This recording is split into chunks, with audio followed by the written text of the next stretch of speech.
The empirical rule or variability describes as far as how, if the data is mound shape, how it applies. In other words, literally how it varies. So let me draw your typical mound. And remember, if your z-score is 0, that's the dead center, that's the average. Well, then you have 1 standard deviation away is 68%. 2 standard deviations away is 95%. 3 standard deviations, 99.7%. And that is the empirical rule.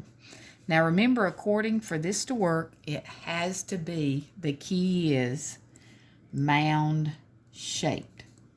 And you might be like, why are we doing this? Well, let's say they give you that the average is 100 and that standard deviation is 6. And if they want to know what interval would 68% of the data have to fall in? Well, 68% is 1 standard deviation. So if the center, you can think of it as like being 100. If you add the 6, that would be 106. If you subtract the 6, 94. So that's the interval of all of your data. That 68% or majority of your data would have to fall into if it is mound shaped. Let's say if your average was 39 and your standard deviation was 4. And if they wanted to know out of all your data, how much or what would the interval be that's 95% of your data?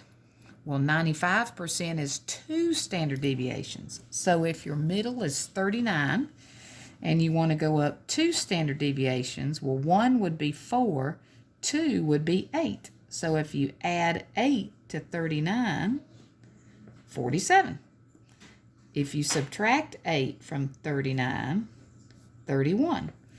So from 31 to 47, 95% of your data would have to fall between that interval. Just like if they said the average was 56, the standard deviation was 10. If they wanted to know what interval would hold 99.7% of the information, well, that would be 3 standard deviations. So if 3 times 10 is 30, so if the middle is 56, if you add 30, 86, subtract 30, 26. So 26 to 86.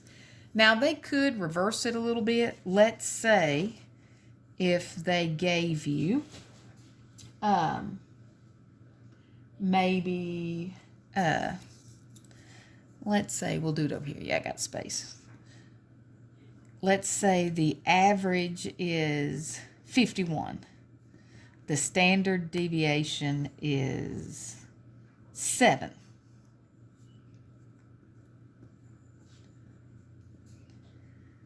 What do I want? Maybe that. Let's see. Yes. So if they wanted to know what percent would lie in this interval, you're basically working the opposite. So if 51 is your middle, how far is it from 51 to 65? That's a difference of 14. So if the standard deviation is 7, 14 is how many standard deviations? 2. So if it's 2 standard deviations, 95%. So they can either give you the percent and want the interval, or they can give you the interval and want the percent. But remember, in order for this to work, it has to be mound shaped. And if it is in fact mound shaped, the empirical rule says it must follow that information. Thank you for watching.